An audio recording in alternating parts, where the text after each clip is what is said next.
Bem-vindas aqui, né? A gente está com um público 100% feminino. Bem-vindas à edição 2021, janeiro, do curso Comida de Pensar. Começamos hoje na primeira aula, chamada Os Atos de Comer.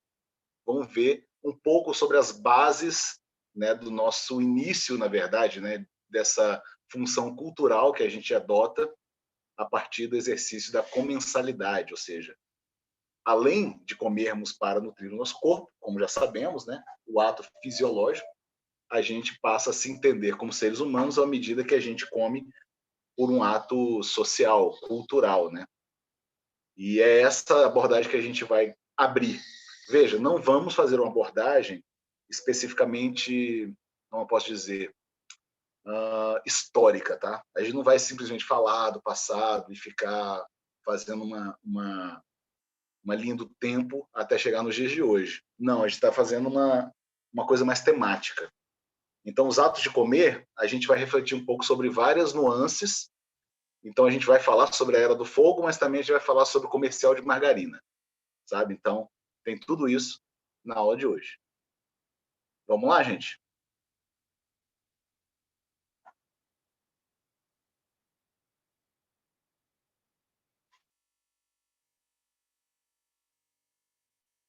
Pois bem, os atos de comer. Nosso curso será dividido em 3 módulos, cada módulo com 4 aulas. Neste primeiro, a gente vai tratar de comida e sociedade. E quando eu falo comida e sociedade, é porque o recorte ele vai sempre evocar a nossa condição de seres sociais.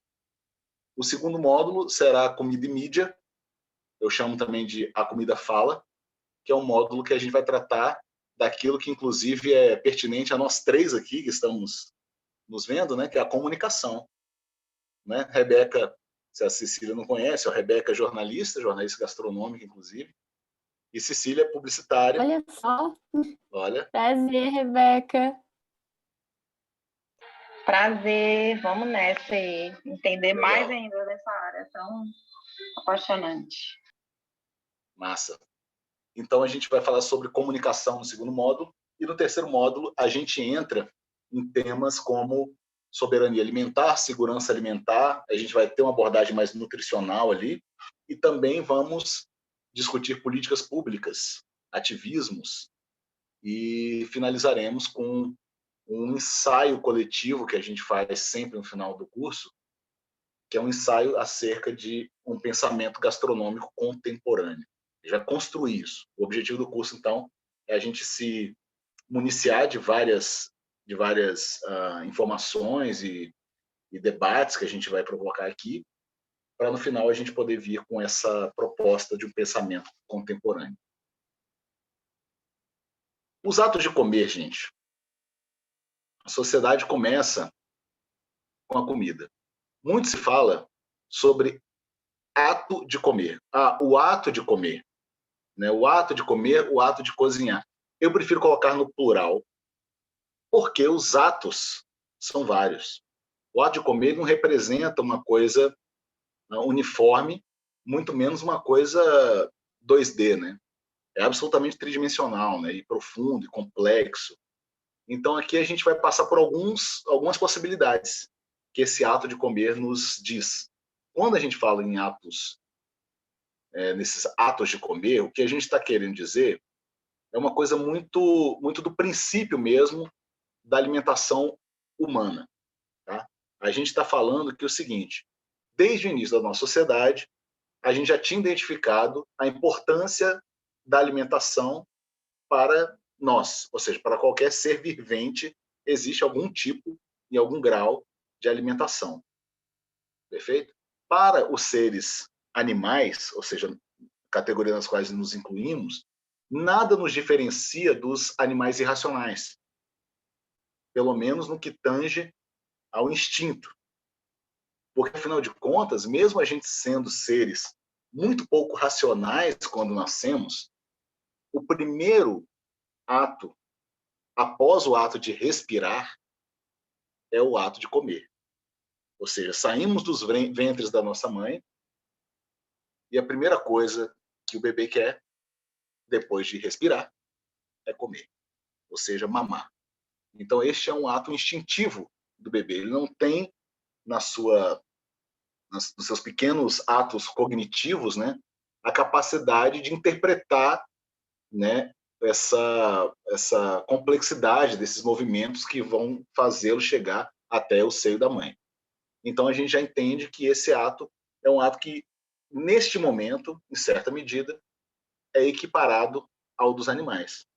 Então, a gente tem esse primeiro ato, que é o ato alimentar, que é o ato que se refere ao nutrir, ao cuidado. Eu gosto muito do termo em inglês, né, que é o nourishment, né, e que ele tem a ver muito com a natureza e com o instinto. Ou seja, em nada nos diferimos. Continuamos não nos diferindo tanto assim do mundo animal quando a gente pensa que o ato de comer é um ato educativo. Olha só. A geração de autonomia não é algo que a gente tem no princípio humano de uma forma tão, digamos, precoce como há no reino animal. Vamos ver um exemplo bem divertido? Aqui a gente gosta de usar muitas referências audiovisuais, tá, gente? Então, assim, a gente vai assistir muito filmezinho, eu brinco que a gente vai ficar assistindo Netflix por aqui, de vez em quando, sabe, para dar uma relaxada. E agora a gente vai ver Disney. Tá quebrado. Tá quebrado o som? Não, eu ia falar para quebrar, né? Para quebrar, A gente vai quebrar um monte de coisa. Tá Antes da gente quebrar o pau, né, no final, né, nos debates que a gente vai ter, a gente vai quebrar o ritmo vendo algumas coisas. Provavelmente vocês já viram esse filmezinho, mas vamos ver agora dentro deste contexto do ato alimentar como um ato educativo.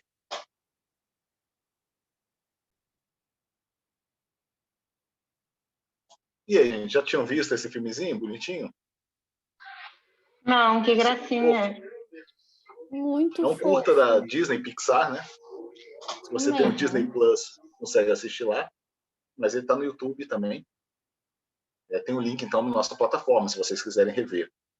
O que a gente percebe nesse filme é algo fundamental para o reino animal, que é justamente a criação de autonomia, né? Para o jovem bebê passarinho aí. Ou seja, esse ato de comer, ele é um ato educativo. Só que a forma de se educar, nesse caso, no reino animal, é um pouco mais brusca, né, do que a gente está acostumado conosco, né, no reino humano. Então, a gente vai ter o passarinho que está morrendo de fome, está acostumado com a mãe mastigar o bichinho e colocar na boca dele. Só que chega um momento que a mãe já entende que essa criança, né, esse bebê passarinho, está pronto para ele próprio correr atrás da sua própria comida. E ele precisa fazer isso e enfrentar os desafios do mundo. Então, cria-se autonomia. É o mesmo esforço que a gente faz à medida que a gente começa a fazer as nossas crianças a usarem talheres, por exemplo. Não é isso? Até mesmo comendo com a mão, né, a gente incentiva. Pegue isso com a mão, coloque na sua boca, né, morda quando é tempo de morder. E a gente vai, então, a partir daí, gerando autonomia para o outro serzinho que precisa, então, a partir dali, se virar. Então, existe um papel importante no ato de comer, que é esse ato de educar. E aí a gente está falando do ato de educar que é familiar, ou seja, de berço, né, geracional, mas também há um ato educacional, que é esse que depois nos é tolhido da sociedade a partir do momento que a gente entra nas escolas. As instituições de ensino vão fazer uma parte muito, muito grande em educar ou em deseducar à medida que mostra como que deve ser nossa relação com o alimento, sabe? Então a gente teve várias vitórias nesse campo, né? Não sei se vocês lembram da tentativa do João Dória, né, o atual herói do Brasil, que tentou servir ração para crianças pobres, considerando que crianças pobres precisam comer ração porque elas não têm paladar, não faz diferença. Então, ele reduz a alimentação humana para o entendimento de que a gente não precisa de diversidade, mesmo estando no Brasil, que é um dos países com maior biodiversidade no mundo, sabe? Então, você tem discrepâncias enormes quando a gente vai pensar na forma como a gente tem educado a nossa sociedade a se alimentar. E aqui, obviamente, eu estou falando de uma disputa de classe, por exemplo, mas a gente pode levar para várias outras disputas, como, por exemplo, a ideia de você servir para as crianças alimento orgânico em vez de alimento né, da monocultura, né, do sistema de agrotóxicos. Isso aí vai depender de políticas públicas nessa esfera da escola pública, principalmente.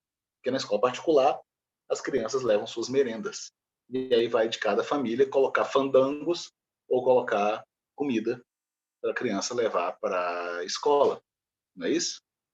Então, assim, são várias questões que a gente tem quando a gente vai tratar do ato de comer como um ato educativo. Também são outras tantas questões quando a gente já empurra uma outra discussão para falar que, opa, um ato de comer é também um ato agrícola. E isso a gente muitas vezes deixa de fora, porque quando a gente pensa em comer, a gente não pensa em plantar. Como se a comida viesse do supermercado. O supermercado se torna, na medida do entendimento, né, do nosso imaginário urbano contemporâneo, ele se torna a fonte de matéria-prima das nossas refeições. Sabe? Ou seja, quando a gente passa do supermercado para tentar entender o que é esse sistema alimentar, a gente percebe que o ato de comer ele também vai ser um ato agrícola, porque ele vai exigir de nós responsabilidade e responsabilização ambiental, em primeiro plano. E, em segunda medida, é um ato que também nos exigirá um conhecimento de como a gente faz comida, ou seja, como a gente faz a comida nascer, como plantar uma árvore, como plantar uma muda, sabe? E como na nossa sociedade tudo já está basicamente pronto, deixamos de ser, quando eu falo na nossa sociedade, gente, estou falando do mundo inteiro, tá? Deixamos de ser sociedades rurais, e isso é um tanto recente, né, para o Brasil, por exemplo, para se tornar arranjos sociais, né, culturais e de cidade, principalmente, urbanos, essencialmente. Então, você não tem mais esse vínculo agrícola, que ele é perdido. Só que isso não nos elimina do nosso entendimento que o ato de comer ele também é um ato que vai nos exigir uma relação com o campo. Ou seja, nossa com o campo. Por mais que, e aqui eu não estou falando assim, precisamos aprender a plantar, mas talvez eu possa estar falando também isso. Precisamos aprender a plantar. Né? A gente precisa voltar também, quando a gente fala vamos voltar a comer comida de verdade, né? Comida sem agrotóxicos, ou comida que não seja ultraprocessada, também nos exige um outro raciocínio de, e aí, a gente vai voltar também a plantar a nossa comida? Sabe? Isso é um entendimento para a gente poder ter em mente, tá? E depois disso tudo, que a gente pode pensar na comida sendo um ato social. Veja, normalmente a gente dá um pulo entre esse ato fisiológico, né, que é o ato alimentar, que eu estou chamando, direto para o ato social. Não, tem um ato alimentar e depois o ato social. Não, tem vários no meio. Esses aqui são alguns que eu coloquei e vocês mesmos podem pensar em outros que podem compor, talvez, esse quadro, por exemplo. Então, assim, o ato social... No social aí... seria político? O social Sim. também entraria essa questão política, né? De repente, comprar de produtores do MST. Sim. Vai, deu um bug aqui rapidinho. Tá.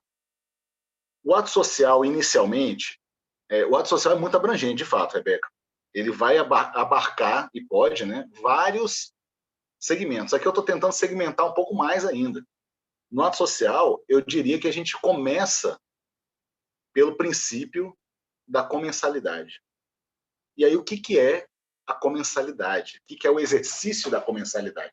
A comensalidade, gente, é o divisor de águas entre nós e o reino animal não humano, não pensante, irracional. Ou seja, o ser humano não consegue mais desvincular o fazer comida, ou seja, o ato de cozinhar, e nem o ato de comer, da vida em sociedade.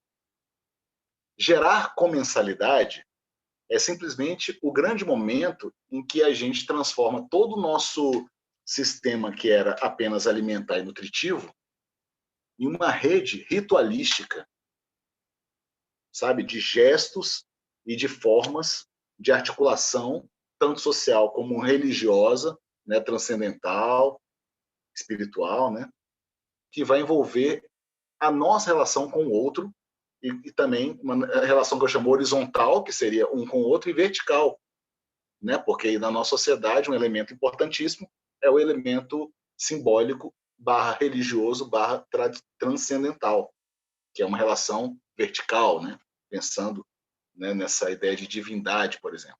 Então, no caso da comensalidade, a gente percebe o seguinte: muitos animais se reúnem para comer. Normalmente, os animais que reúnem-se para comer, eles o fazem por uma questão prática, sabe?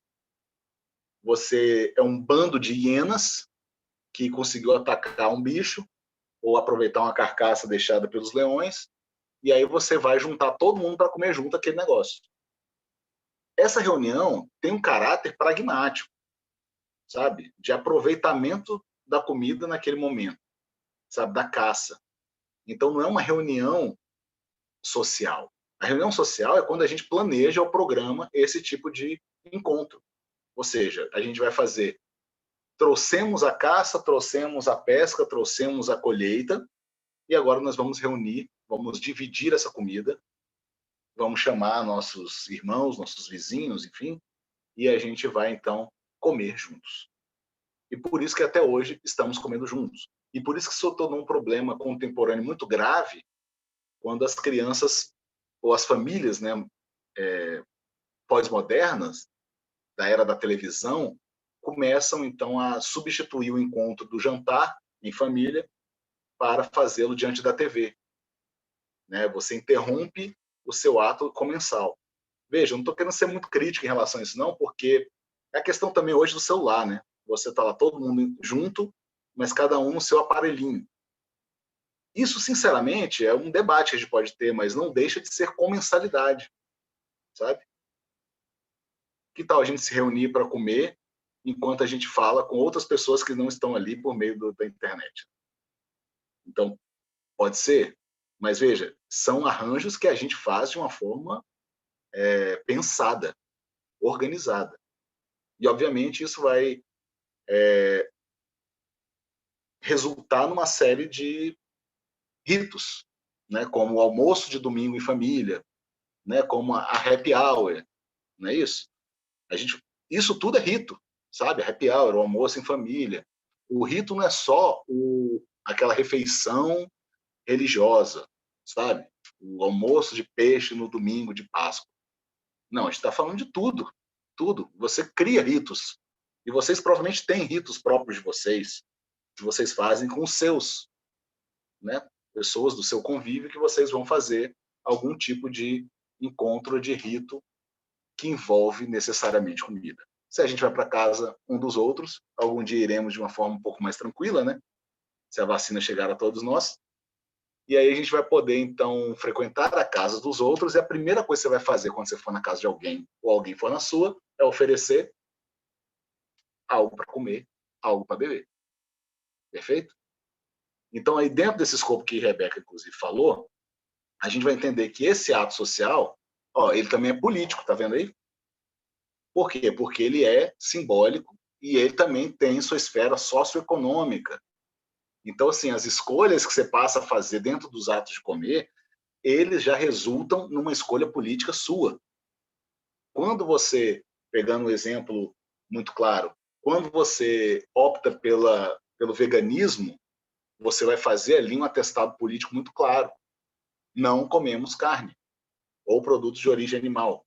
Então, este é um simbolismo que entra nessa esfera do ato de comer como um ato político. Entendeu? Estou aqui colocando uma posição. Desse mesmo jeito, você o faz com a própria religiosidade. Oi, Rebeca. Não, e esse ato político ele pode ser tanto racional quanto irracional, porque também o que você deixa de fazer é um ato político. Às vezes não é uma escolha, mas também a falta da escolha, né? Sim. Todas as nossas decisões, na verdade, eu acho, né? Exato. A gente pode escolher ou pode também escolher... Sei lá. Exato, Eu vou precisar sair 5 minutinhos só para resolver uma coisa do trabalho, mas eu já vou voltar, tá? Não, fique à vontade. Fique à vontade. Aqui vocês podem ficar à vontade, gente. Eu estou aqui falando, vocês podem sair e voltar, não tem problema. E depois vocês podem recuperar também na gravação se tiverem que sair por mais tempo, tá? No caso, a minha interrupção é só pra dizer que eu tô amando. Não, tranquilo, é só porque tá. Legal. Eu volto em 5 minutos no máximo. Vai lá, Rebeca. Até já já. O ato de comer também é comunicacional. Porque, veja, a gente cria uma série de elementos que também envolvem a nossa forma de se relacionar como comunicação com a outra pessoa. Da onde você acha que surgiu os gestos italianos, né? De mamma mia, de não sei o quê? Essas linguagens corporais que nós temos também, né? De né, chuchu beleza, né? O yam, ou então andar debaixo da mesa como a Ana Maria Braga. Isso tudo são gestos, performances que geram, então, uma linguagem para a gente poder se referir ao ato de comer. Nem todo mundo sabe, mas há uma tradição, há várias tradições, né? Como o gesto feminino. O gesto feminino para, por exemplo, fazer um creme ou bater ovos, né? Você precisa fazê-lo em movimentos em forma de 8, como se fosse uma pintura. Não é isso que é um gesto também? Você comunica alguma coisa à medida que você faz isso, sabe? Então, há várias formas de se comunicar. Né? Antigamente, num ditado não, numa dessas crenças horrorosas, né, ultrapassadas, uma mulher que precisa bater maionese todo dia, ela acabava se entregando quanto ao seu período menstrual. Porque quando ela estava no período menstrual, ela não podia bater maionese. Porque a mulher menstruada, quando bate maionese, a maionese talha. Sabia disso? Enfim, é um desses causos que são contados, né? E são causos, você vê que assim... Do bolo também. Oi? O do bolo. Mulher menstruada não pode fazer bolo. Ah, não pode Ele vai fazer ficar bolo também? salado. É. Gente, coitada da mulher menstruada. Não, mulher menstruada não pode fazer nada. A teoria, e tem justificativa ainda pra teoria, ó, não é assim, oh meu Deus, é quase que uma teoria real, que a sua mão fica mais quente e, enfim. Mas no final se você estiver menstruada e for fazer um bolo, ele vai ficar solado. Entendi. É isso. É, O povo então, ainda isso desenvolve, tudo tá achando que é só jogar assim, só mito, assim, não. Tem que ser são desenvolvido. os mitos, os mitos fazem Sim. parte desse ato comunicacional que a gente sai absorvendo, né? Então tem os mitos, tem os gestos e tem essa composição de linguagens. Ato de comer, portanto, é um ato de comunicacional. Porque quando você come, você comunica alguma coisa a alguém. A forma como você o faz comunica alguma coisa a alguém. O uso de um talher ou não uso de um talher vai comunicar alguma coisa. Então, as regras de etiqueta, elas nasceram justamente para tentar fazer uma mediação comunicacional entre a gente e a forma como se comia. Obviamente, tem os problemas todos da etiqueta, né? Que basicamente é um ato hegemônico, né? Um gesto hegemônico, aristocrático, né? Da alta burguesia ou da corte, para poder tentar educar de uma forma para ser aceito nesses grandes salões. Mas está falando que tudo isso são atos comunicacionais. O ato de comer, ele é também um ato afetivo. O ato de comer, ele gera exatamente isso.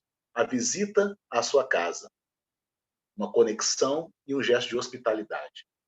Esse ato afetivo é justamente o ato em que vai nos fazer, por meio da comida, demonstrar o nosso afeto. Quando a gente fala que aquela casa é muito farta, é porque ela justamente está ali mostrando, então está entregando, né, o seu desejo de recebê-la ou de recebê-lo a partir do momento que serve aquele banquete. E esse ato afetivo, ele começa a ser replicado por várias sociedades, né, que vão fazer a troca de ingredientes, ou então a troca de cortesias, a famosa Tupperware da vizinha, né? Você chega num lugar novo, se mudou, você recebe, então, uma jantinha, uma marmita, um lanche, um bolo, alguma coisa da vizinha, na Tupperware dela, e você devolve com alguma coisa que você sabe fazer ali naquela Tupperware. Que é a maior claro. forma de carinho possível e imaginável. sem dúvida. Verdade, verdade. É bonito demais, né? Nossa, Então, sim. assim, temos perdido muito, né, esse vínculo, não é isso? Esse negócio de pedir o açúcar emprestado, e aí quando devolve açúcar, devolve já com um pedaço do bolo que você fez com aquele açúcar. Sim! É. Então, não tem mais ninguém na aula, posso mostrar minha empolgação. Legal. E, Exatamente. finalmente, o ato de comer, ele é um ato revolucionário. Veja bem, comendo, só pelo comer, você cria guerras. Só pelo comer, você cria dissensões em família. Por outro lado, pelo ato de comer, ou ato de não comer, né, a greve de fome, por exemplo, você defende uma determinada causa. Quando o CONSEA foi extinto, no raiar desse governo atual, o CONSEA é o Conselho Nacional de Segurança Alimentar. Ele é o conselho, ou seja, é uma instância da sociedade civil que serve para poder contribuir não só ao debate, como também à fiscalização do que está sendo servido na mesa das nossas crianças. E essa instância foi dissolvida, ou seja, você não tinha mais uma fiscalização pública do que era servido, por exemplo, nas escolas em termos de merenda. E para isso foi convocado contra esse ato, né, em oposição a este ato, em reivindicação, foi criado um movimento chamado Banquetaço. Não sei se vocês já ouviram falar. O Banquetaço foi essa grande refeição, vários chefes de cozinha, cozinheiros de modo geral, amadores ou não, se juntaram em algum lugar. Em Brasília foi no Conjunto Nacional, na frente do Conjunto Nacional, ou do CONIF, não lembro, em que fez uma mesa enorme e serviu comida para a população que estava ali, sabe? Ou seja, o ato de comer como uma forma de protesto. Queremos comida de verdade, queremos o CONSEA de volta. Então, ele serve como um ato libertário e também um ato panfletário. A partir da comida, você cria também movimentos. Né? Teve até um movimento recente chamado Eu Como Cultura, né? Então, um movimento encabeçado pelo Alex Atala e alguns outros bambambãs da gastronomia nacional. Um movimento esse que eu tenho vários problemas com ele, mas, em certa medida, ele responde, sobre. né, a essa categoria. Vou falar sobre daqui a pouco, quando a gente for falar sobre comida como cultura. Daqui a pouquinho, daqui uma meia hora. Vamos lá. Avançando, o que a gente pode concluir dessa conversa toda? Que a comensalidade é um ato muito importante para o ser humano para ser reduzido ao comercial de margarina.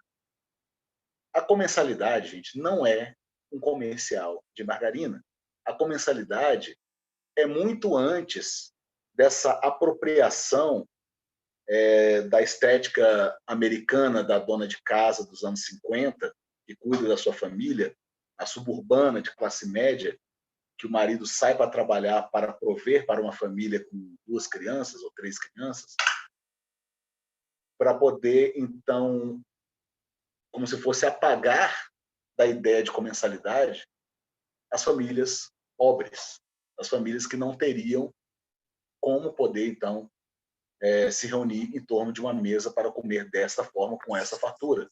Portanto, a comensalidade não é um comercial de margarina, muito embora o comercial de margarina ele seja aquele grande exemplo que se apropria do discurso nobre, do afeto na cozinha, ou seja, do ato de comer como um ato afetivo, para gerar uma violência simbólica.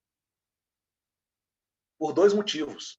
A violência simbólica, porque ela falseia de beleza, de saúde, um produto que é absolutamente nocivo, e, por outro lado, que ela falseia também a ideia de comensalidade, de que você precisa ter ou ser parte de uma família tradicional brasileira, nesse caso americana, que tem uma composição tradicional de pai, mãe e crianças, que é não só heteronormativo, como muito pior, exclui talvez a maior configuração de família de hoje da família brasileira, que é mãe e filhos. Perfeito? Então, assim, a comensalidade ela é falseada a partir do momento que coloca uma intenção de família, de normalidade de família, que não reflete a sociedade que a gente vive hoje, em que você tem mais o quê? 5 milhões de crianças que não têm o nome do pai na certidão de nascimento, por exemplo. E essa pessoa está desalojada ou então está distante, não pode receber os frutos dessa dita ou bendita comensalidade. Vamos ver uns exemplos? Comerciais das antigas, tá, gente? Antes da era de vocês, eu imagino. Às vezes não, hein? Às vezes Às não. vezes não. Tá. Vamos ver. Será que esse daqui é? Esse deve ser. Esse deve ser. Quem é que sempre faz tudo?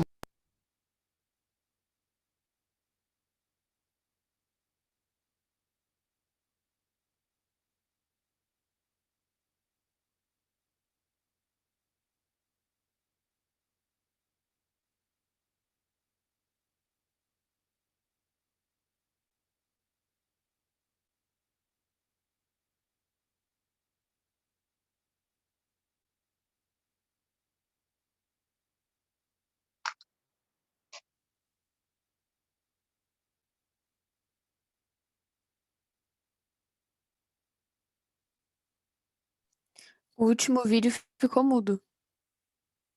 Vocês não ouviram? Não. Deu pra ver, mas não ouvi. Deixa eu passar Tava de sem novo. áudio.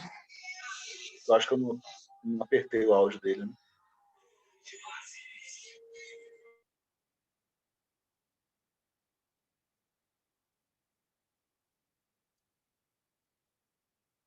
Peão, acorda que hoje o dia Tá vai ser saindo? puxado. Você precisa se alimentar bem. Você não quer ser titular? Então tem que crescer e treinar muito. Mas o que eu treino? Capitão do time é assim mesmo. E a seleção? Será que eles me chamam? É claro. Já tô até vendo. Cleibon com vitaminas. Pra quem vai crescer muito na vida. Oh, pai. Valeu. E eu vou voltar para o outro para ver se vocês ouvem. Quem é que sempre faz tudo com carinho? Ele faz tudo com jeitinho de integrar. E consegue de repente, sem perder o sorriso, num momento de improviso, a alegria no lar. Quem é que faz tudo com amor? E põe na mesa o melhor sabor. Aqui tem Doriana, a gente logo vê. Os elogios são todos pra você. Com Doriana, o sabor que a gente logo vê. É Doriana, os elogios são pra você. Gente, aqui tem uma tese para a gente discutir, não é isso? Veja bem, 2 comerciais de margarina. Vocês já tinham visto esses? Não. Eu gosto desses mais antigos porque eles não têm os filtros, né, da nossa sociedade de hoje. Então ele fala muito mais sobre a nossa sociedade de hoje, né, do que os de hoje, né, comerciais, né, politicamente corretos. Mas aqui é para a gente ver que a mentalidade não muda, né? Os comerciais podem mudar, mas a mentalidade, infelizmente, não. E aí você tem a Doriana, primeiro, convocando, né, a premissa do amor. Ela traz para si a prerrogativa do amor. Quem é que faz tudo com amor? É a Doriana. Ou seja, é esse troço aqui, que a gente não sabe explicar que é feito do quê, que faz tudo por amor. E os elogios são para quem? Para você, para a mulher, não é isso? O foco ali era a mãe, que é quem faz a comida. E aí você tem, de outro lado, a mesma margarina, outra margarina, na verdade, com vitaminas. Aí é uma mentirada, né, da indústria dos ultraprocessados, né? O Nescau, né? O Nescau, super cheio de vitamina. Gente, se você come aquele tanto de açúcar, o que você vai ter, na verdade, é perda de energia, não é isso? E não excesso. Enfim, o comercial da Cleibon, com vitaminas, exalta o quê? O fato de um menino que começa a treinar para ser um grande atleta.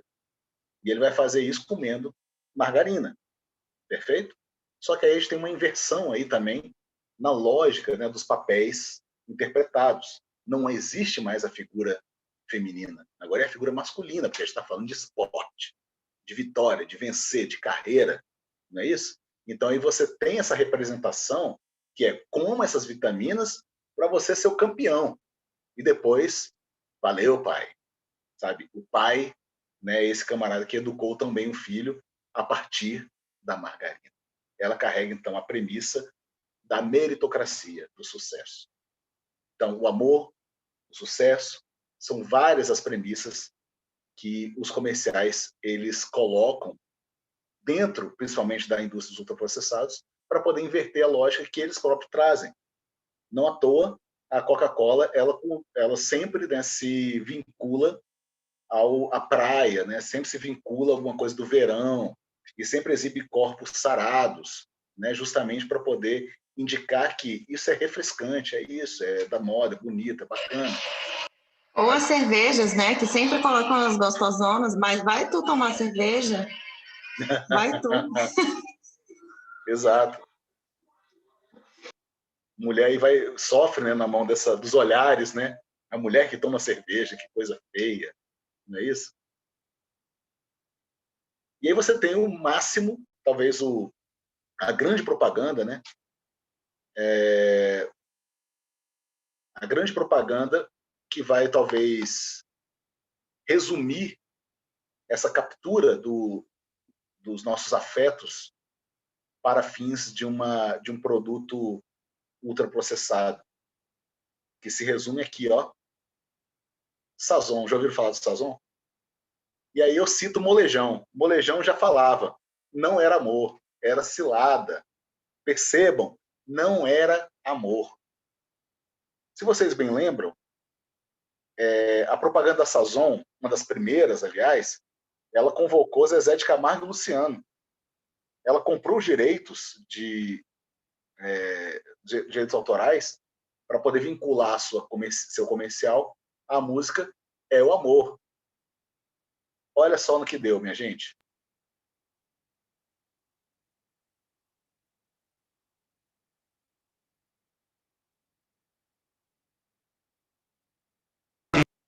Faz tudo com carinho, ele faz tudo com jeitinho pra família.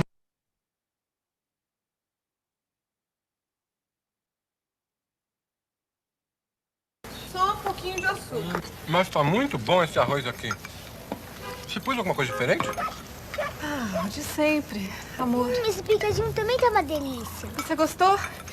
É o amor que dá esse gostinho especial, filha. Nossa, mas esse feijãozinho tá demais. Não tem segredo nenhum. É feijão e amor. Dona Cláudia, acabou o amor. Sazon dá mais cor e sabor aos alimentos. Quem ama, usa. É o amor.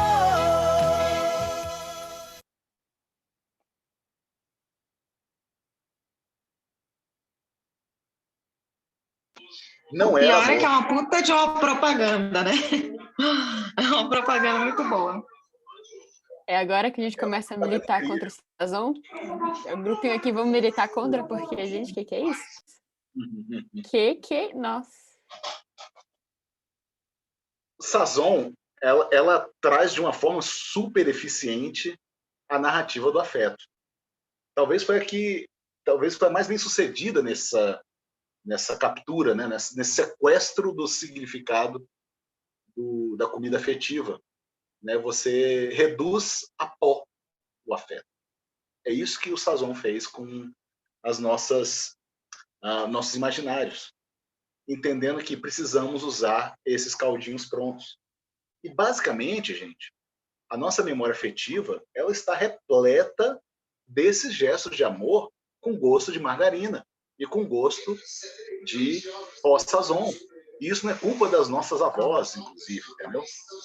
Você tem uma indústria muito pesada trabalhando para poder favorecê-la, né, por caminhos pouco éticos, né?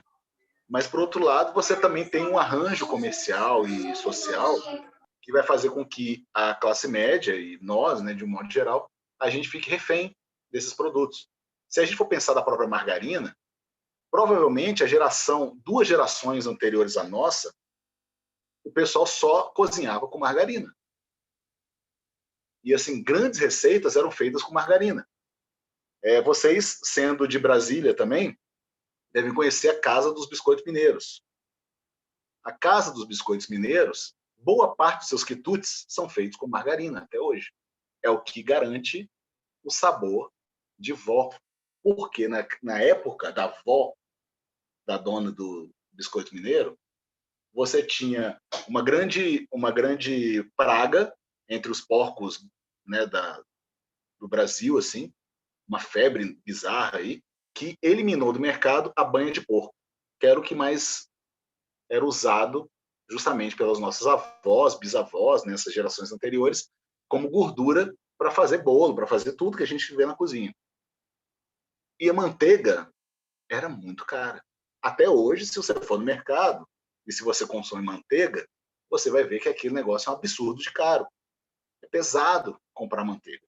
E margarina surge, então, com uma versão de baixo custo e eficiente para aquilo que se propõe.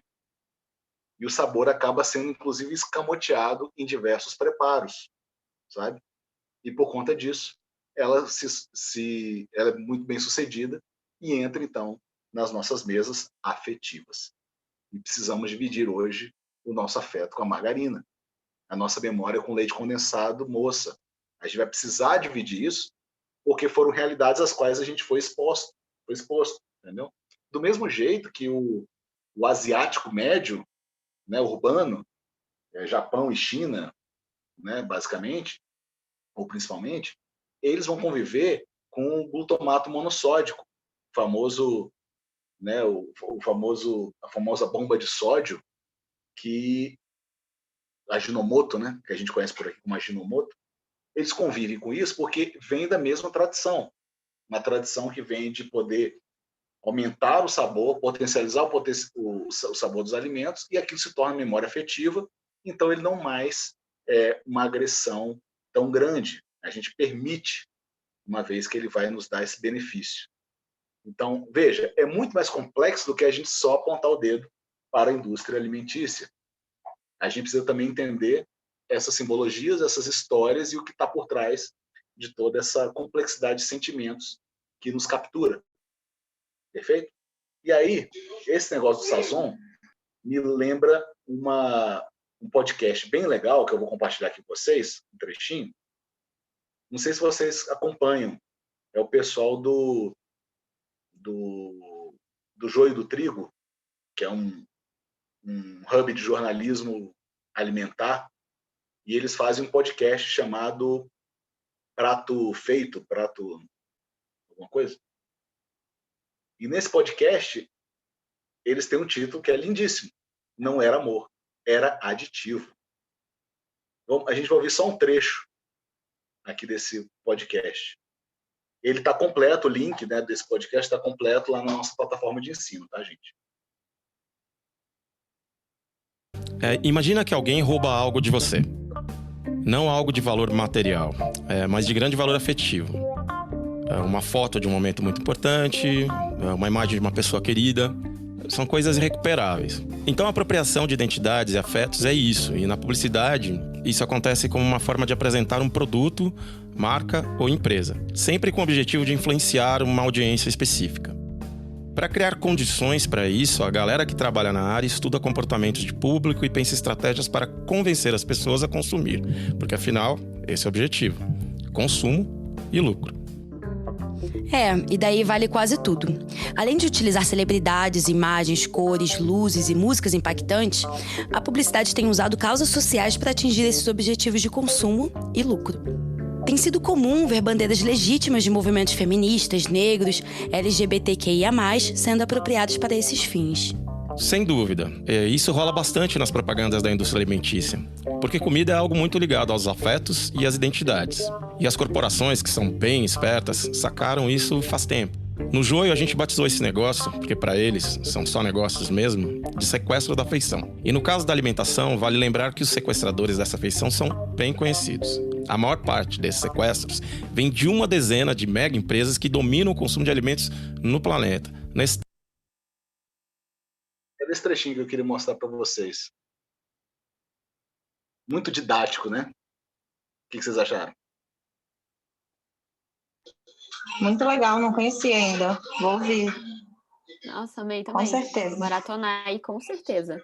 O podcast chama-se Prato Cheio, tá no Spotify, em outras plataformas, e é do pessoal do Joio do Trigo.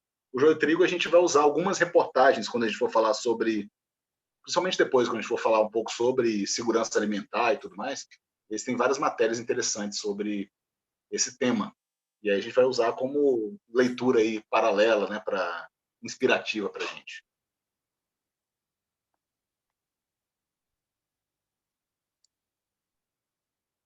Bem, pessoal, voltando aqui para a nossa apresentação.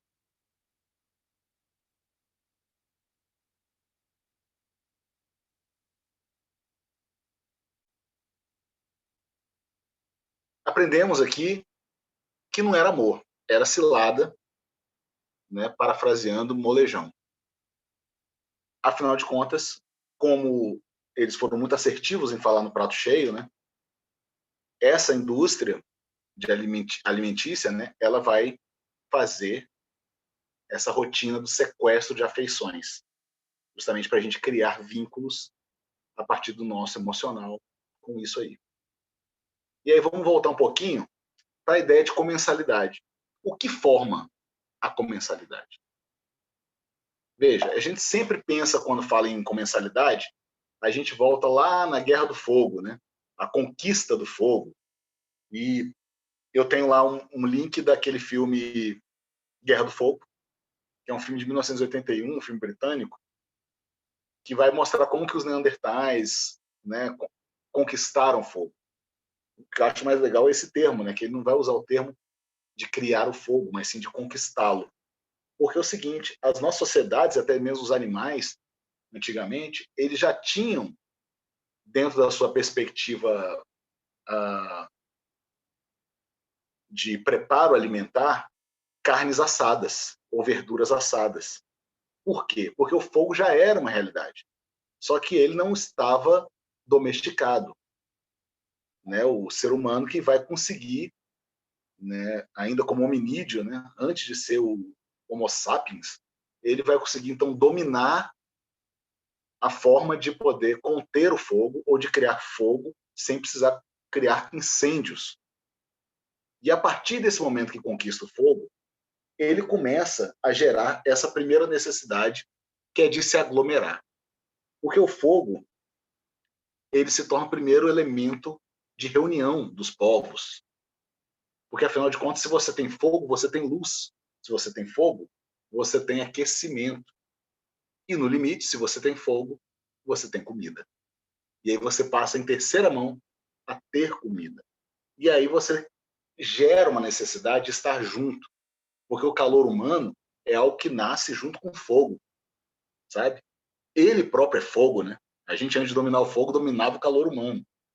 Então, eu gosto de usar o termo necessidade de se aglomerar, que é justamente aquilo que nos é privado nesses tempos, né, de pandemia. E essa necessidade de se aglomerar é o que vai nos possibilitar a formação da cultura. Então, veja bem, a gente está pensando assim, poxa, quando é que a gente vai chegar no tema gastronomia? Pois eu digo, agora. Gastronomia começa aí, gente. É que os franceses, eles são muito bons de lábia, de narrativa, conversa fiada, produção acadêmica, literária. E eles conseguiram se apropriar do termo gastronomia. Mas a gastronomia, ela vai surgir justamente nesse contexto da formação da cultura. Quando a gente vai formar uma cultura, aí sim a gente consegue perceber que existe uma gastronomia. Porque antes da gastronomia, antes da cultura, tudo é alimentação. Mas a própria alimentação, ela ganha um aspecto cultural a partir do momento que ele se torna cultura alimentar. Então, para além desse debate, que cada um vai defender uma vertente, eu mesmo tenho a minha vertente que não que eu defendo, né, mas que eu uso na minha tese porque, enfim, o pessoal te obriga a escolher uma, né? Eu falo assim, não, eu não quero escolher uma. Por mim está tudo valendo. Eu falo, não, você tem que defender uma tese. Eu falei, então tá. Então, em tese, a gastronomia nada mais é do que, após a conquista do fogo, a gente conquista a comensalidade. Então, a conquista da comensalidade, para mim, é a conquista de uma gastronomia. A partir do momento que a gente começa a criar. Porque até a gente tirar um fruto do pé, antes dele estar necessariamente maduro, ou mesmo antecipando, né, o estado putrefato dele, para a gente poder pegá-lo num momento bacana, isso é uma decisão, uma escolha cultural. Porque cultura é escolha. Já dizia Máximo Montanari. A comida é cultura, porque a cultura é escolha. E a comida, a partir do momento que você a domina por um processo de escolha, você a domina por um processo de cultura. E aí é quando eu volto à nossa pequena polêmica de por que eu não gosto daquele movimento Eu Como Cultura, hashtag, né, do Alex Atala e outros brothers, né, do show business gastronômico. Porque o Eu Como Cultura é um processo que ele não serve para poder elevar ou colocar luz sobre o processo de cultura alimentar para o nosso Brasil. Pelo contrário, ele vai ser um movimento que tenta pressionar o governo, principalmente o Ministério da Cultura, o extinto Ministério da Cultura, para poder colocar a gastronomia como cultura para benefícios da Lei Rouanet.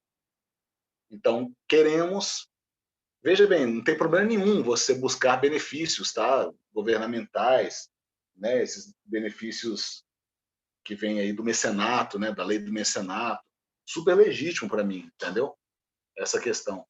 O problema é você disfarçar de movimento a favor da cultura alimentar um projeto que quer, na verdade, te permitir usar determinados artigos da Lei Rouanet para beneficiar eventos de seu próprio grupo. E aí muita gente entrou nessa brincadeira do Alex Atala, né, como sendo, ou entendendo como legítimo, né, essa reivindicação de que eu como cultura, porque comida é cultura.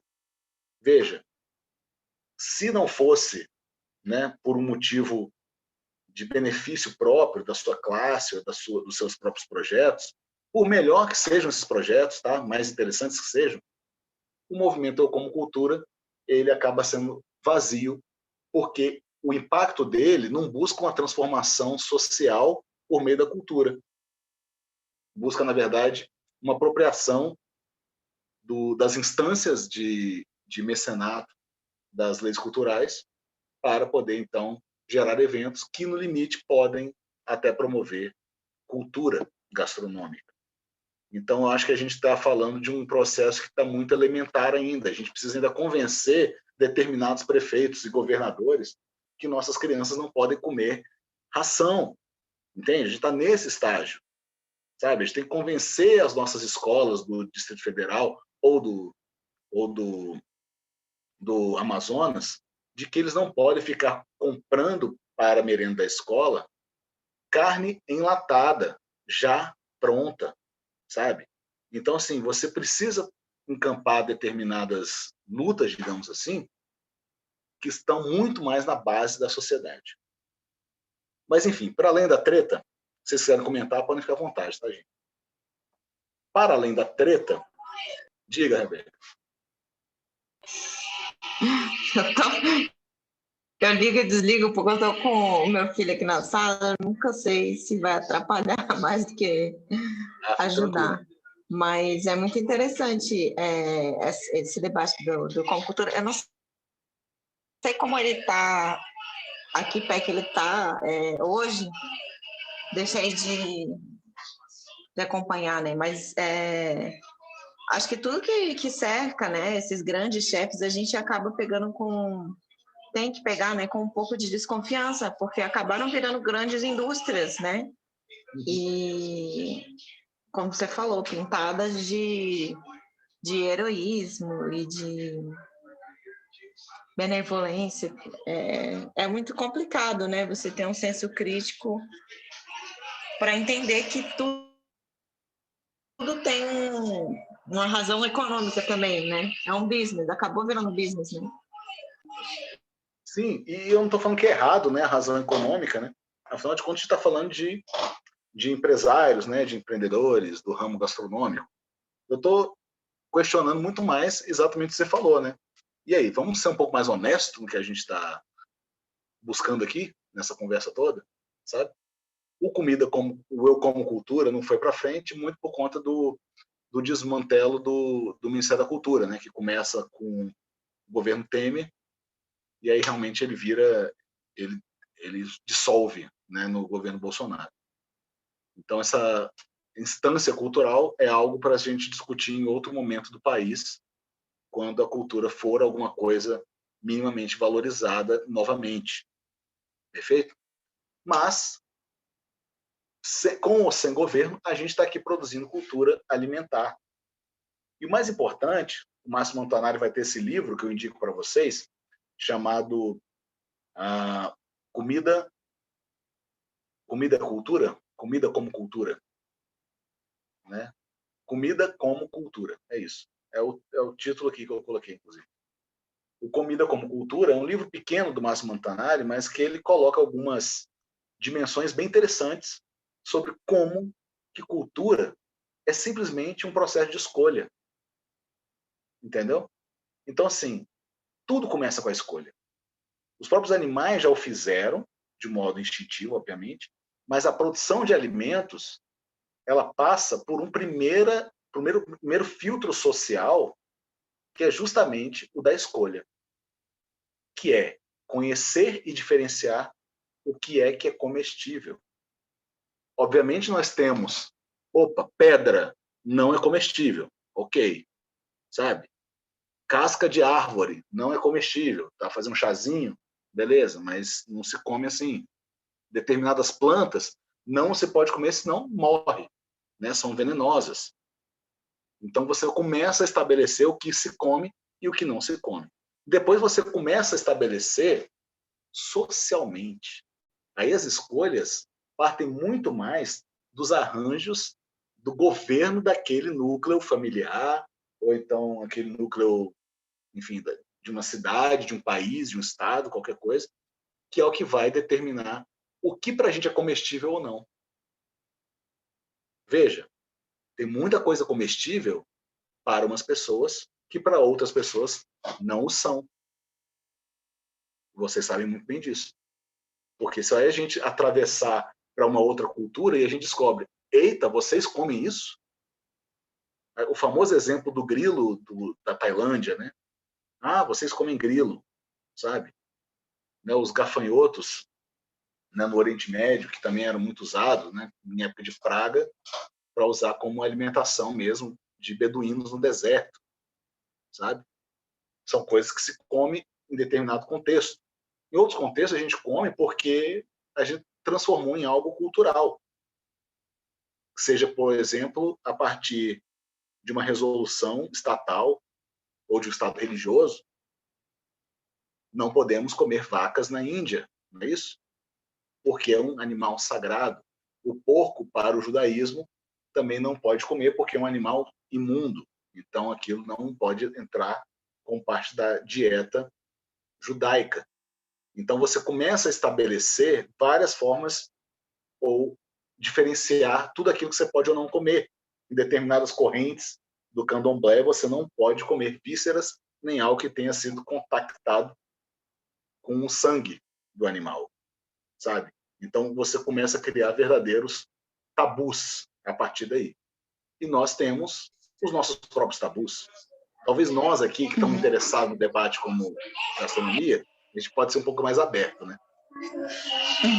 Não, e até essa questão mais recente do coronavírus, né? Porque a minha irmã mora na China e lá eles têm muito esse hábito da comida viva, né? Então você vai no mercado, você não tem o peixe morto lá, você pesca o peixe, né, num tanque, como acontece em alguns restaurantes, até aqui no Brasil. E essa questão da comida viva, que pra gente é tão estranho, né? Você ir na feira e o cara matar a galinha lá na hora para você.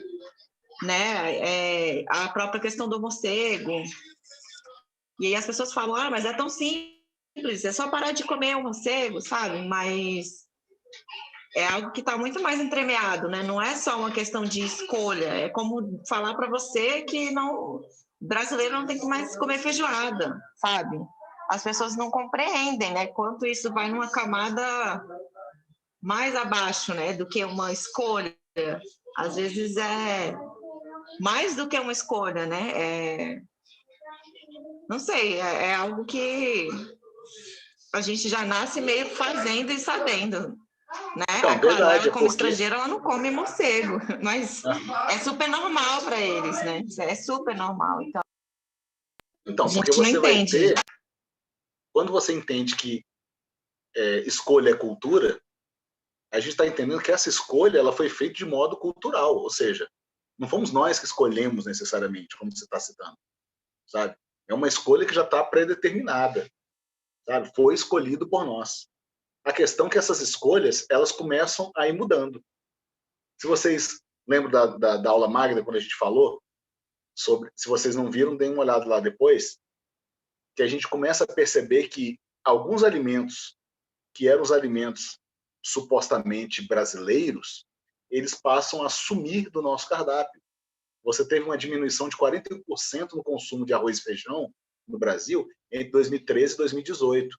41% de diminuição no consumo de arroz e feijão. Isso significa que essas escolhas que a gente toma como sociedade e que formam nossa cultura, elas estão começando a encaminhar para um outro arranjo.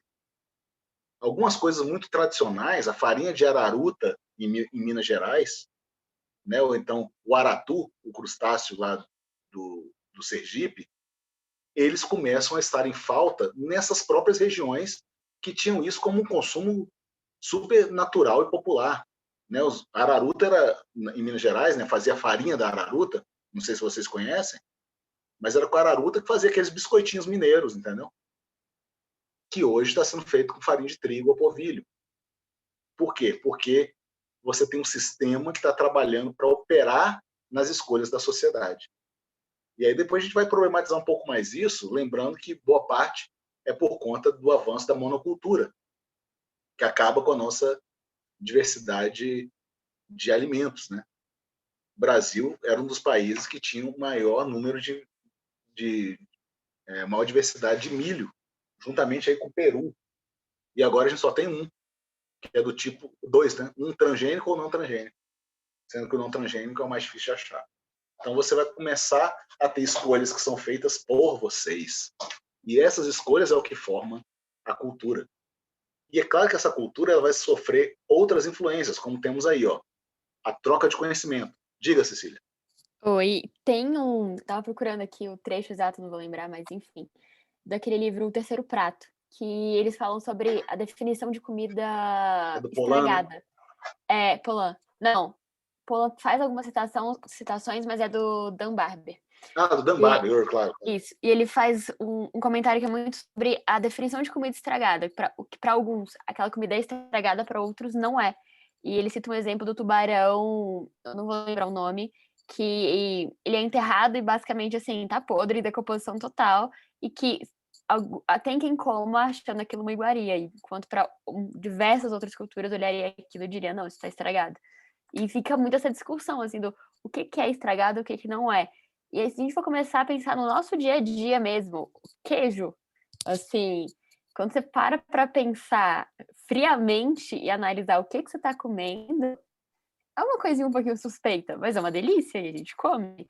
E é total isso, uma questão de cultura e de escolha. Só isso mesmo. Não, perfeito. Inclusive, eu ia usar um exemplo muito semelhante, podemos usar esse seu, para essa ideia da troca de conhecimento. Porque o consumo ele começa a ser moldado pelos encontros e intercâmbios. Em primeiro momento, o que vai acontecer é justamente essa dissensão. Não, isso é uma comida estragada, isso é um nojo. Mas aqui se come, entende? Só que, no nosso avanço cultural, de relações internacionais principalmente, a gente começa então a encontrar denominadores comuns e começa a aproximar um pouco mais da cultura do outro e não mais estranhá-la. O Câmara Cascudo, no seu livro A História da Alimentação no Brasil, ele cita um caso, né, de um pesquisador francês que foi fazer uma pesquisa entre os esquimós, sabe? Uma pesquisa alimentar. E aí ele descobre, ali entre os esquimós, que uma das coisas que eles mais usavam era a gordura de foca fria. Eles usavam a gordura, eles preparavam a gordura de um jeito que eles passavam tipo no pão, sabe, para comer. E ele achou aquilo um nojo. Ele achou a coisa mais absurda do mundo você pegar essa gordura, porque não era uma gordura cozida, sabe? Era uma gordura crua, né? Servida fria e tal, para você poder comer. E ele teve uma verdadeira repulsa daquilo até prová-lo. Pode ser que você prove e adore. Pode ser que você aprove e não. Mas você precisa provar. Neste caso, o francês provou a iguaria e pôde compará-la à mais fina manteiga francesa. Então, veja, essa troca é tudo. Você tem hoje, né, Rebeca, com seu menininho aí, ó, ele já está com referências alimentares que são absolutamente diferentes das que você teve na infância. Sabe? A gente, eu acho que na geração de vocês mesmo, a minha, como se eu fosse tão mais velho assim, a gente não cresceu comendo sushi, sabe? Só que as crianças de hoje já têm isso como um prato absolutamente normal do dia a dia, do serviço, sabe? Entende? De uns tempos atrás, você não encontrava sushi tão facilmente como num self-service de comida brasileira ou numa churrascaria, por exemplo. Hoje você encontra. Hoje, eu digo assim, de um tempo para cá. Então, são crianças que estão nascendo hoje, essa geração Z, que estão vindo aí com uma outra perspectiva ainda mais multicultural do que a que a gente conhecia, sabe? E a partir daí vai ser mudado, sim, os referenciais. A gente pode aceitar a complexidade da vida aí, entendeu, gente? Por quê? Porque tudo isso é cultura e é escolha. Escolha nossa, quando eu falo, como sociedade. Existe a escolha individual, que aí são os nossos esforços. Não, meu filho não vai comer esses ultraprocessados. Só de vez em quando, talvez, quem sabe. E a gente faz as nossas escolhas, né, para poder fazer do nosso jeito. A gente pode escolher para nós. Eu vou ser vegano a partir de agora, sabe? Ou eu vou adotar uma dieta X. Eu não como esse tipo de produto, eu não consumo daquela marca. E aí são escolhas individuais. Mas a escolha como cultura tem que ser uma escolha coletiva. E aí que está o grande desafio. E essa cultura vai ser modificada também pelos avanços tecnológicos. A tecnologia vai ser uma grande força de mudança estrutural e de como a gente se relaciona com a comida. Começa pelo fogo. A gente sempre comeu a comida crua. A gente passa a comer a comida cozida. Perfeito? A gente sempre usou materiais, gambiarras, né? e enfim, instrumentos pré-históricos para poder caçar ou para poder preparar um alimento. E aí a gente começa a desenvolver outros instrumentos, como a gente já conhece hoje. Esse universo de facas, né? Que no mundo gourmet é muito doido, né? Sempre tem aquele chefe cheio da grana que vai fazer cordon bleu e vai sacar um estojo com 18 tipos de faca, né? Metade delas esculpidas, né, no Japão e a outra parte na Alemanha, com um cabo que veio lá de não sei onde. E aí você vai ter uma faca para desossar, outra faca para cortar peixe, outra para fazer não sei o quê, e vários tipos de faca que vão responder a diversas, digamos, dores da indústria alimentícia dos restaurantes.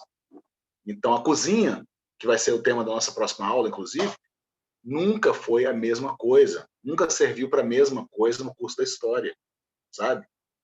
Então, as formas que a gente cozinha vão depender dos instrumentos que temos. Somos de uma geração da air fryer e da panela de arroz elétrica. Então, é o seguinte, não precisamos mais saber fazer arroz na panela. Veja, não é um mal nenhum você não saber, pode fazer, não tem problema, sabe? Só que a gente vai perdendo. A gente perde os referenciais. Quando chega o liquidificador, a gente perde o pilão, sabe? não é que a gente perde, né? A gente ainda usa esses tantos de utensílios, né? Só que muitos dos processos que a gente fazia são transformados. E a comida vai mudar a partir do momento que os processos mudam. Entende? A tecnologia é cultura, porque a tecnologia é uma escolha social.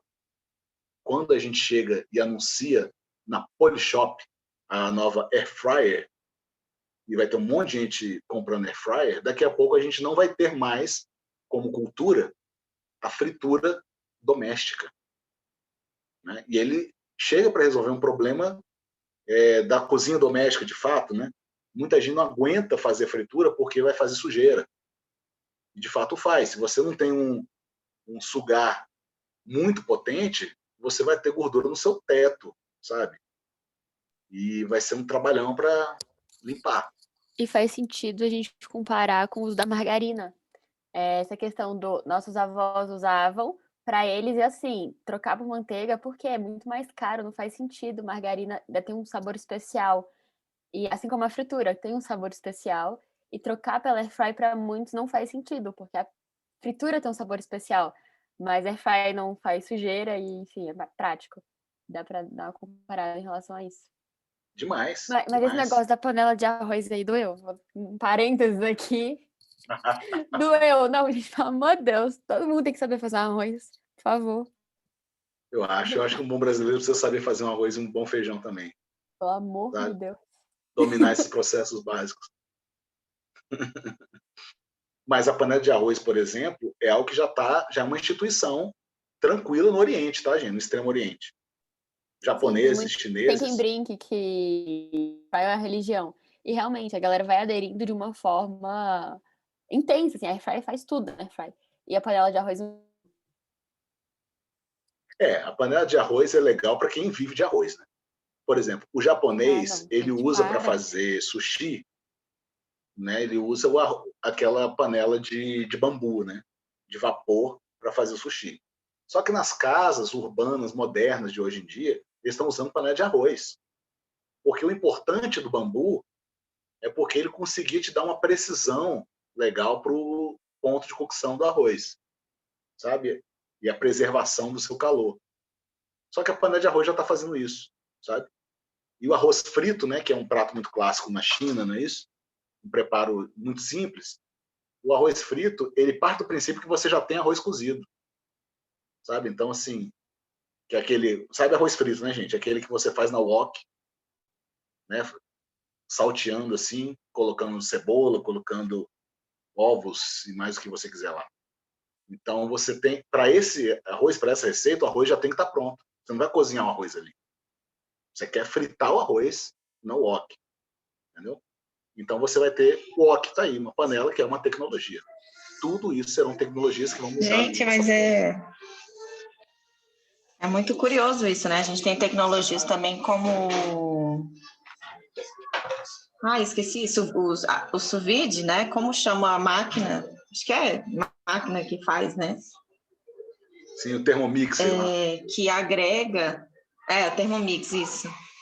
Que agrega, né, assim, valor à comida. E, ao mesmo tempo, tem essas tecnologias, como a própria Air Fryer, que eu não tenho ainda. E todo mundo fica falando, você tem que comprar um Air Fryer, vai mudar a sua vida. Você não vai precisar mais cozinhar. E aí eu fico assim, gente, mas eu quero cozinhar. Sabe?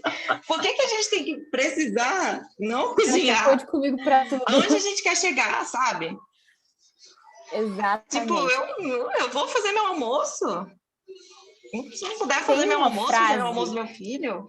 Que eu acho, assim, fantástica, que é do Polan, que ele fala assim que o marketing vende que você não fazer, você não cozinhar, você pagar para que alguém cozinhe para você é vendido como liberdade, como o certo. E eu acho que isso está total ligado com essa cultura que a gente tem do não se ensinar as pessoas a cozinharem, a irem para a cozinha e a entenderem de onde vem a comida, como é que aquilo chegou ali, sabe? E a partir do momento que você entende como que aquela comida chegou ali, cara, você vai valorizar todos os processos para que ela chegue ali. E assim, quando você aprende a cozinhar, por mais que não vou falar que todo mundo vai amar cozinhar, mas que eu acho que talvez. Eu acho que é muito aquela coisa do você ter curiosidade, entender como aquilo funciona. E quando você vê todos os pontos em que a comida está relacionada, a questão afetiva é algo que, mesmo que não gosta de cozinhar, o lado afetivo pega. Ele te pega. Então, assim, o que mais tem, meu pai, por exemplo, ele é do time, não sabe nem onde fica a cozinha em casa. Mas sempre que ele quer fazer alguma coisa especial, ele tenta fazer uma comida. Porque ele sabe a diferença que aquilo faz. Que é o afetivo. E a gente não pode deixar isso se perder, gente, pelo amor de Deus. Então, quando eu falo todo mundo tem que saber fazer um arroz, porque o arroz é o princípio básico. Se você entende como que o arroz é feito, o porquê de cada um daqueles passos, você não morre de fome. Você vai conseguir fazer diversas outras comidas. E se deixar eu ficar a noite toda falando disso, gente, porque sou revoltada Cecília, com essa geração que não cozinha. Só olha... Não, mas eu acho que essa chave da Rebeca, exatamente, e a sua também, né? Reflete uma coisa que é muito curiosa, que é o seguinte. A questão não é air fryer. A gente está discutindo air fryer, mas a última coisa dessa discussão nossa é a air fryer. Porque é o seguinte, a pessoa que tem air fryer e não cozinha, ela vai aprender a cozinhar na air fryer. Aliás, se você falar assim para a pessoa, você sabia que você consegue o mesmo resultado da air fryer para você fazer, sei lá, uma linguiça que você vai conseguir no forno ou numa frigideira? E aí a pessoa vai ficar estupefata, porque como ela aprendeu a cozinhar na air fryer, ela não teve essa intimidade com outros utensílios da cozinha que fazem basicamente a mesma coisa, sabe? E, sinceramente... Tem cursos de gastronomia de air fryer. Eu não sei o que eu acho disso. Mentira, para. Eu não sei. Não, para. Não, assim, eu acho que... Não. Eu acho que não é lugar de condenar air fryer, sacou? É um instrumento a mais. Porque a religião agora usa o seu fogão. Não, gente. Curso pra aprender a cozinhar na air fryer é muito cúmulo da preguiça. Falei, isso. Não, mas é mesmo. Isso aí, na verdade, é falta de educação do princípio da cocção. Como você colocou, Cecília. A pessoa precisa, não é precisa aprender a cozinhar tudo, sabe? Você precisa aprender a rejeitar a noção empobrecedora de que, pelo menos enquanto estamos em casa, produção é um trabalho feito com mais eficiência por outra pessoa. E que a única forma legítima de lazer é o consumo. A essa dependência os marqueteiros chamam de liberdade. A frase que eu falei do Polan é essa. Sim. Eu amo essa frase, assim. Amo. Linda. Acho que essa citação é perfeita. Linda, porque, na verdade, eu acho que a gente precisa voltar a sonhar mais com casinhas brancas. Vocês lembram da canção da Casinha Branca? Eu queria ter na vida simplesmente um quintal e uma janela, né? Ter um cantinho ali, ó, com varanda, um quintal de mato verde para plantar e para colher. Então, assim, essa volta a essas origens é o que a gente começa a perder, é o que começa a interromper a nossa vida. A indústria tentou por muito tempo nos convencer disso, de que não era nada disso, de que o futuro e a liberdade era praticidade, a partir do micro-ondas. Se lembra o quanto que a gente odiava o micro-ondas? O micro-ondas, no passado, é a air fryer de hoje, sabe? Porque o micro-ondas, ele só serve para você esquentar a louça, não é isso? É basicamente para isso que serve. Porque eu nunca vi uma comida ser requentada no micro-ondas e nunca vi uma comida esfriar tão rápido como uma comida que você esquentou no micro-ondas. Enquanto a comida panela, quando você vai comer daqui meia hora, o prato já servido, você ainda está assoprando com medo de queimar o beiço. Entendeu?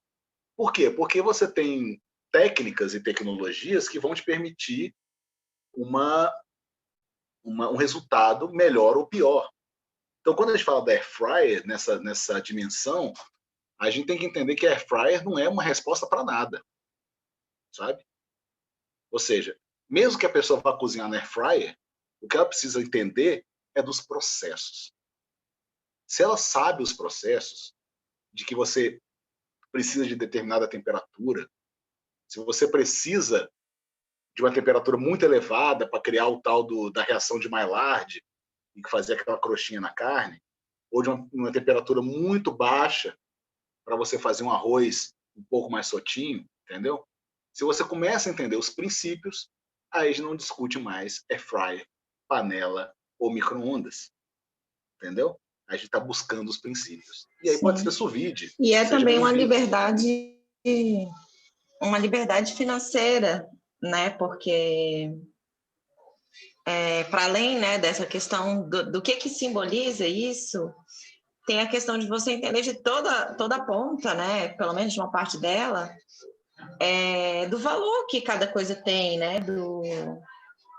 De uma liberdade de você poder escolher o que você vai fazer com o seu dinheiro. Sim. Sabe, eu conheço gente que agora na pandemia, que deveria economizar, né, por estar em casa, poder fazer as próprias refeições, tá, tipo, falido, porque pede delivery 3 vezes por dia. Quando se fizesse 15 minutos de alguma coisa, né, tava para jantar e almoçar no outro dia e tudo, e eu fico assim... Ai, e eu não sou a pessoa mais engajada, né? Eu como miojo. Mas, assim, é uma questão que eu fico pensando, né? Como jornalista, como pessoa que trabalha nessa área, né? Assim, onde a gente vai parar, né? Assim, sendo uma pessoa que come miojo, né? Esporadicamente, mas aonde a gente vai parar, né? A gente daqui a pouco vai colocar a comida a sopa de industrializada, é isso, né? Vai colocar um pozinho e vai colocar na água e aquilo vai ser a comida, sabe? Por que a gente quer tanto facilitar tudo, sabe? Para quê? Para ter tempo para quê? Olha, Rebeca, sabe? eu te falo tem que estar sempre aqui ganhando tempo. Sim. Só que a gente vai ter uma resposta para isso daqui a pouco, tempo. Viu? Oi, Cecília. Desculpa.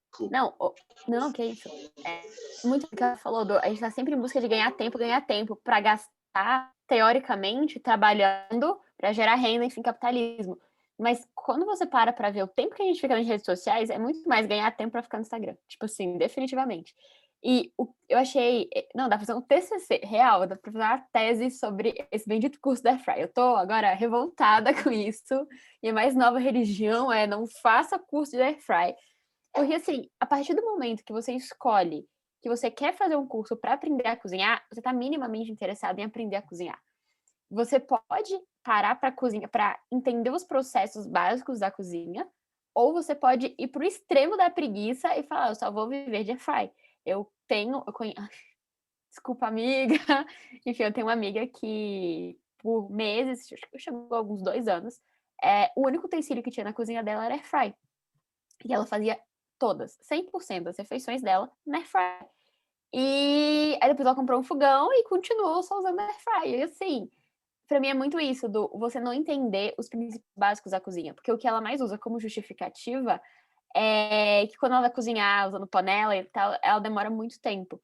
Tipo, eu não tenho tempo pra cozinhar, não tenho tempo pra me alimentar, é mais fácil pedir o delivery e eu fazer na airfry todas as suas refeições. Só que assim...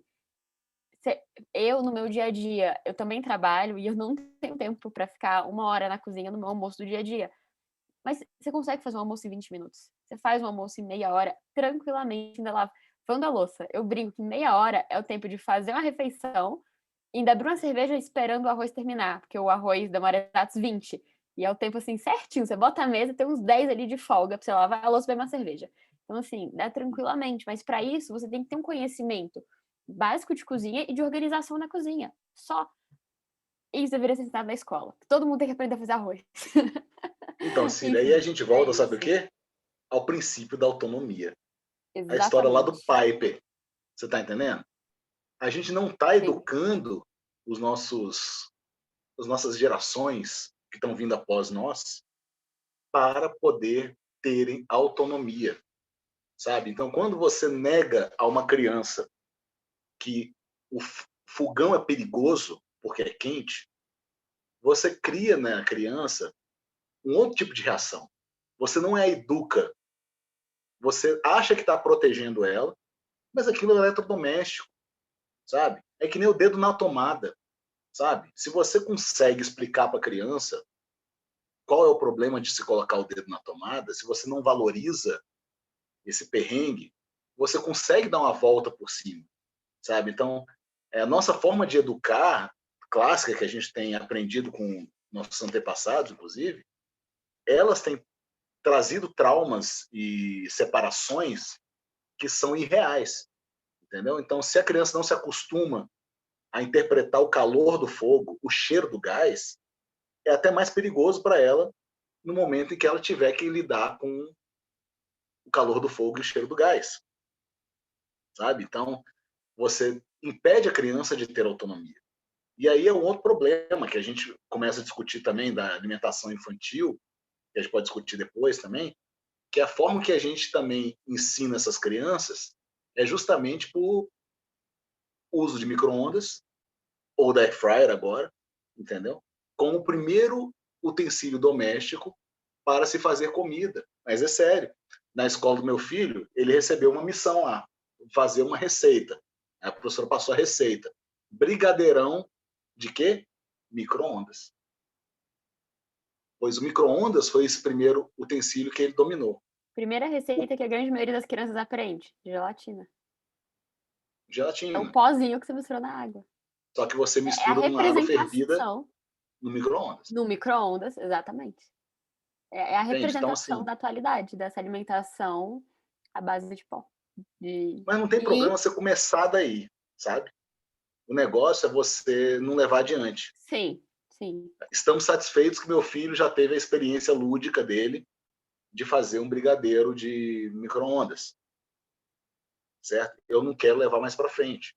Sendo que essa criança está crescendo sem conseguir distinguir salsa de coentro, o que muito adulto hoje não consegue ainda, sabe?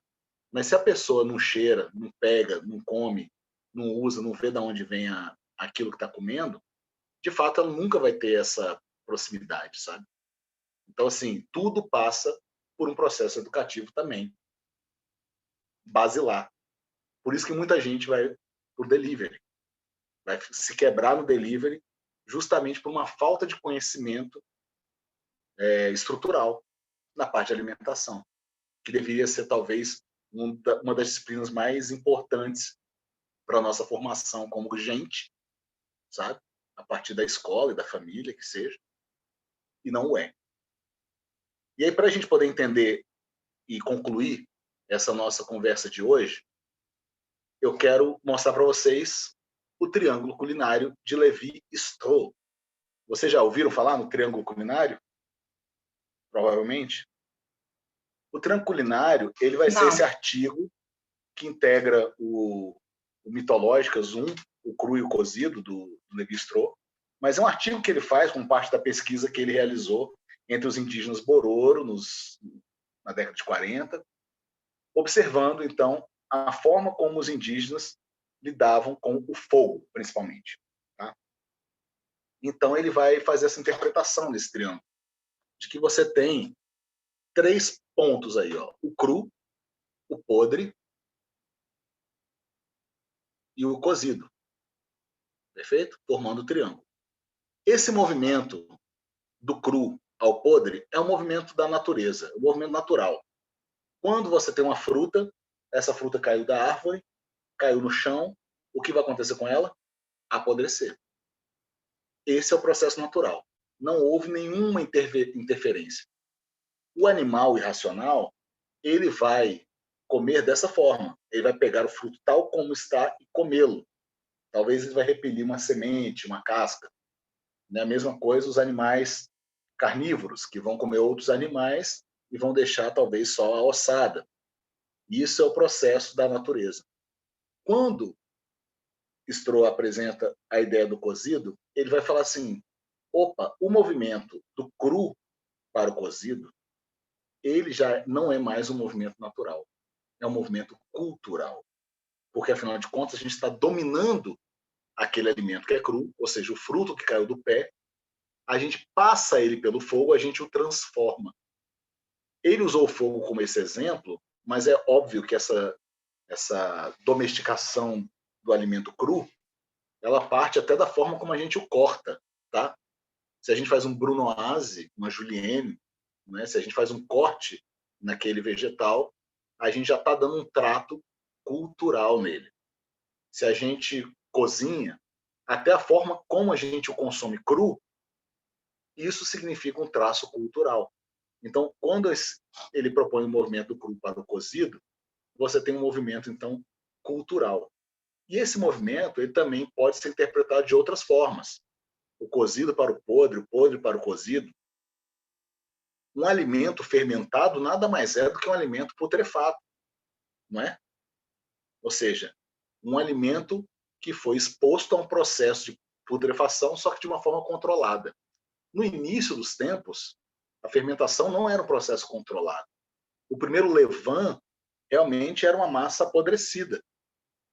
Né? O queijo gorgonzola, já diria o mito da região de Gorgonzola, na Itália, de que o camarada estava fazendo uma grande viagem, escondeu o queijo na árvore, e depois, quando pegou esse queijo, ele estava todo mofado, ele experimentou que negócio, era uma delícia, e tá aí, foi feito o queijo gorgonzola. O queijo gorgonzola ele pode até ter sido um movimento natural em sua criação, mas a partir do momento que você o replica, você domina o processo e transforma esse alimento num alimento cultural. A gastronomia, gente, quando a gente fala em gastronomia, ela nada mais é do que um veículo de transformação da comida. A gastronomia, ela tem como princípio buscar os elementos os insumos, né, da natureza e transformá-los. Só que ele transforma não só em outra comida, em um prato, em uma receita. Ele o transforma culturalmente. Ou seja, é uma transformação que também é simbólica. Por isso que eu estou colocando tudo na conta da gastronomia.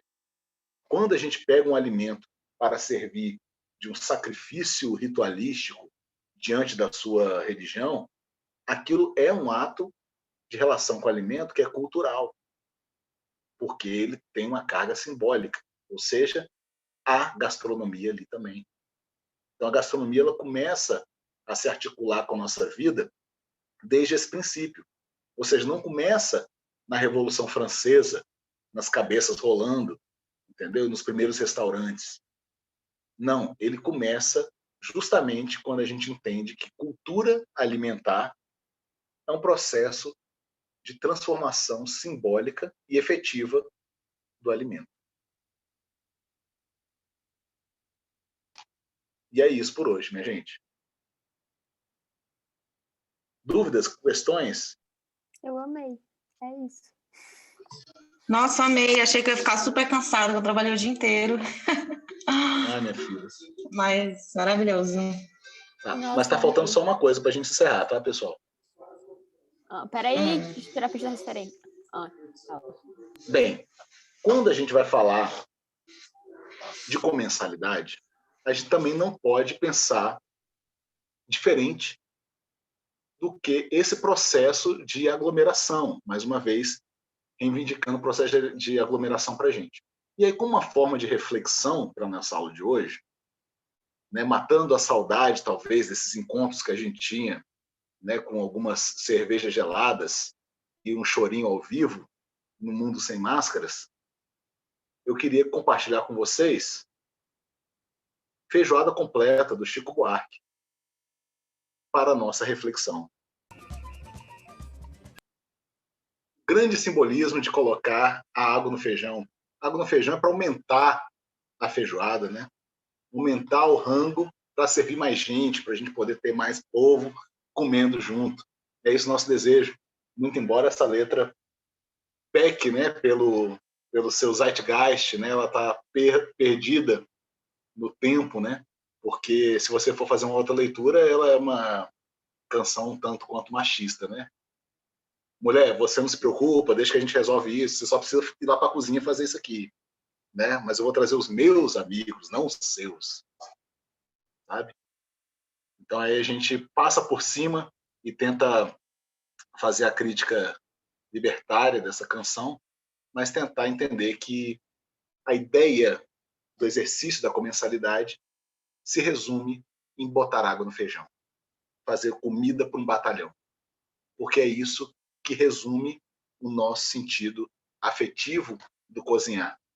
E no caso dessa narrativa do Chico, a gente tem uma narrativa que vai trazer, né, muito baseada na nossa interpretação da feijoada, desse caso carioca, né? E com uma riqueza de detalhes de como você prepara a tal da feijoada, de um modo clássico. Então, o bom da cultura e da arte é que ela nos lembra disso, né? Então, nossa bagagem literária e formal da cozinha, ela não vai se perder desde que a cultura consiga preservá-la como nosso patrimônio. Legal, minha gente? Muito obrigado. Muito legal. Valeu. Se eu tivesse bebido uma cervejinha, seria melhor ainda. Eu achei gatilho isso daí. Não. Gatilho total. Vou pegar uma, muito provavelmente. A outra. Nossa, eu amei. Amei a aula. Deu gatilho, Gente, já. Entrem na plataforma digital. Se tiverem dificuldade, mandem e-mail lá para o Escola de Humanas, que aí a gente resolve o pepino. De todo modo, essa gravação estará lá amanhã e você já tem lá disponível para a próxima aula, tá? Se não tem, eu vou colocar hoje à noite. O material que a gente vai trabalhar. Próxima aula falaremos sobre a cozinha doméstica. Pode parecer uma coisa simples, meio paia, mas você vai ver que vai ser uma coisa muito doida. Vai ser uma viagem muito maneira. Tá bom, gente? Beleza. Então, muito obrigado pela companhia até aqui. Podcasts, tem mais algum para indicar? Em relação a podcasts, tem mais algum para indicar? Uai, o Hora do Chá. Não sei se vocês conhecem. Hora do Chá. Ouça a Hora do Chá. A Hora do Chá é um nome que eu acho genial, porque é o seguinte: chá significa cultura, história e alimentação. É um grupo de estudo do IFB. Caraca! É. Então, não é a hora do chá, do chazinho. É a hora do cultura, história e alimentação. Que é esse grupo de pesquisa do IFB. Tem um podcast, o Vice Food, tem um episódio que é sobre chá, que vale muito a pena você ouvir também. Vice Food. Ah, o Vice Food. Ele é maravilhoso. Dailin, né? Isso. E tem um episódio que é só sobre chá. Que você pode claramente resumir em cultura, história e alimentação. Porque, assim, foi um dos episódios que mais me surpreendeu. Não sabia nada de chá. E eu descobri que não é nada do que eu imaginava. Você pode resumir muito bem também. É pena ver. Minha gente, então é isso, muito obrigado por estarem até aqui. Valeu, gente. Então, fiquem bem. A gente se encontra na quarta-feira, nesse mesmo horário. Nesse mesmo link, tá? O link é sempre o mesmo. Mas todo dia que tiver aula, a gente manda de novo para vocês, para ficar mais fácil. Beleza?